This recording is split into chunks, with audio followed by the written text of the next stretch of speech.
Jennifer, these last two episodes on Let's Talk Influence was, I don't know about the audience, but I'm enjoying it. I But hope I'm they sure, are too. I'm sure there, some feedback is very good feedback coming. And what I like with the last episode is you have to be real, as you do these stories. I like that word real. You can just do a story, but then you need to enjoy it. You need to feel it. You need to bring the emotional connect to it. But Jennifer, I closed the last program with a question. In your experience of 30 years plus, you've interviewed chief ministers, you've interviewed some very high profile people, and you've also done stories in the village in a small shop. Every story has got a dynamic, right? Yes. It's that space you bring in, it's that kind of storytelling you bring in. How do you manage this whole thing, right from this level to on the road you're doing a story? How do you enjoy doing it? How do you get that background? Going back to the word enjoy, I'd love it when I would run out into the field and talk with somebody who was walking down the road, Right. and ask them to speak to me. And also when I have had to go to somebody who's very important, maybe some celebrity, maybe some very important person, it's got its own charm. It's really got its own charm. I always used to think, and I still do, that it's the man in the street who is very, very important because he has the pulse of what's going on. He's not going to tell you a lie. He's going to say, The reality. this is the way it is. This is what they did to me, or this is what happened. This is what happened. As raw as it can get. That's right. So I think that's what it is. I was very privileged to cover the tsunami in 04, and I spent 14 days in Nagapattinam. What an experience! What an amazing experience to tell the story, to tell that story. It is a privilege when you can go out into the field and actually meet the people who are affected. And everybody was affected. So as a result, I think that when you can go out and tell the man in the street, his story is the real one. I believe that his story is the real one. We were doing the Veerappan story, and we had the local villages around there, and they would say, oh yes, Veerappan came here and he told us not to say anything to anybody, particularly to journalists, okay? Not to say anything to them, and we'll do this for you, we'll do that for you. So what am I saying? I'm saying that the man in the street is the one who's giving you the true facts. The pulse. He's giving you the pulse. He's not going to doctor his story. What can he say? Correct. He can just say that this is what happened. And that's what your job is, to take his story and bring that in front of the people who are watching. Somebody sitting in Chennai, do they know what's happened in the villages around Veerappan? Do they know what has happened in maybe Salem or wherever, whichever part of the country you're in? They don't know. They will only hear what you are bringing to them. You are such a messenger. I think that's the key word here. You're a messenger of what is going on in different parts of the country. And that, I think, is your moral responsibility, if one can call it that. Yes, I think that it is your job. It is your duty. It's not the money that you're paid for. It's not that. That doesn't count at all. Are you going to sit back and say, I did a good job today. That was really what happened. Never mind what anybody else thinks, that it didn't happen. You know in your mind what happened. And I think that's very important. Yeah. Yes. Jennifer, talking about, we spoke about the man on the street. What about high profile? You're meeting a chief minister, you're meeting somebody. I mean, were you, is it because this time constraint? Yes. They have an aura about, it's a personality. How do you approach that kind of a story? Those stories were nice. They had their own charm about it, because I think the first thing as a journalist is you should not be intimidated by anybody you're talking to. I believe that person is somebody very important. But I, in my own very humble and little way, am also doing what I think I can do well.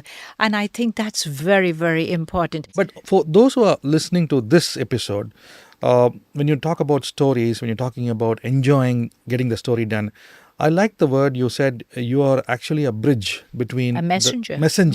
I like the word the messenger. So every storyteller or everyone who's putting their stories on YouTube or whatever platform, they're actually a messenger. Yes. So if they're a messenger, they're carrying a message. So what are the key responsibilities? I know you're telling, enjoy the story, speaking truth, make sure you like it. But there's somebody who's new to the line who's saying, you know what, I think I want to be that messenger. Right.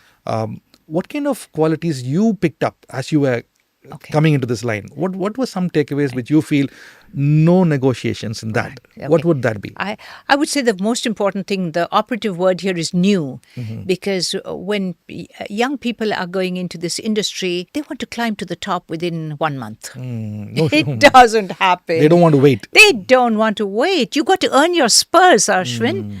You've got to be going through the mill. Anybody who's anybody today in this field has been around a long time.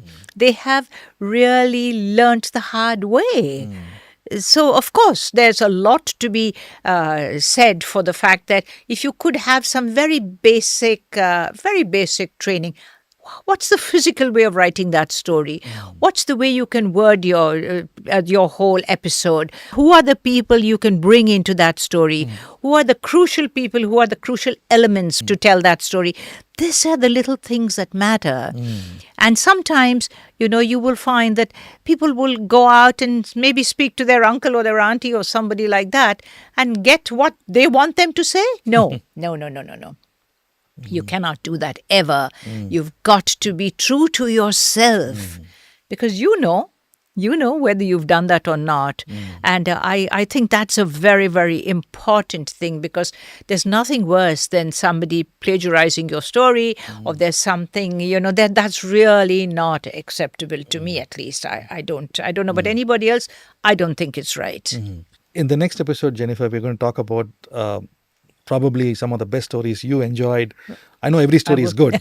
Everything is but good. But the one which you really liked personally, and also talking about key takeaways for people who are coming into this line. Because there are many who are saying, you know what, I want to be that messenger. I want to write. I want to produce this show on YouTube. I want to produce this show for television. You know what, I want to capture testimonies, stories, or whatever. I think for those, we are giving some very foundational steps. Yes. Talking about passion, you're talking about enjoying the work, talking about creating the ambience, and there's so much takeaways which I'm getting from what you're saying. But as one takeaway in this episode, talking about getting the story out, what's the one thing you would like to leave for this episode audience when it comes to storytelling? Well, to get the story out, you have got to have done your homework. You have to have done homework because otherwise you're not going to get the true essence of what you want to tell your viewers. And I think this applies to every form of journalism, whether it's print, whether it's television, whether it's radio. That is, I think, the basic element. And when young people are going to actually get into the field, there's no room for error. And two is, even if you fail, it doesn't matter. Pick it up and go again. I could never, ever imagine ever saying to myself that, oh, that was a bad story. No, my idea has always been, what am I going to do the next day? Can I rectify it? Can I do something different? Can I make my next story on this same subject better? Maybe I can. Even if I have to stay awake all night and think of what are the better words, because that's very, very important. You cannot accept failure. You must not accept failure. You could make a million mistakes, but that doesn't matter. There's always another day. There's another morning for the next story to come out. And if you have an editor who would guide you, trust you, show you the way, if you are in an organization, nothing like it, I think. Jennifer, we have one more minute. I really want you to pick it up on the homework. I like the word homework. How important is research in this homework? Research is quite important, I think, when you're doing a story, but you can't waste too much time on it because you've only got 1 minute, 1.5 minutes. Well, if you're an NDTV who had 1.5 minutes, that's a very short time. And every bite was never allowed to be more than 10 seconds. So where does you go? How much research can you put? This is not as if you're doing some very learned medical research or, things like that. No.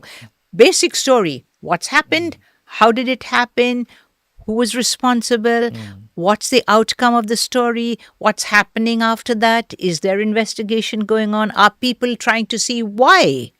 Why did this happen? How did it happen? How did the bridge fall down? How did it happen? That's very important, because if I'm a viewer, I want to know, why did the bridge fall? Somebody's died. It could have been my member of my family. So I think that's very important. That research, you don't need to over-research anything, especially in the news business. If you're doing a documentary, yes, it needs amazing amount of research. But if you're not doing a documentary, no. People don't want to. How much can you put into 1.5 minutes? That's the bottom line, yes. Jennifer, I'm just enjoying this episode, and in the next episode, we're going to find out more on what stories you enjoy. I know every story you enjoy, but there were some stories which really stand apart in your experience, of either a person or personality, and we're going to find out about the story behind the story. Okay. And thanks for joining in today's episode. I'll see you in the next episode of Let's Talk Influence. Thank you.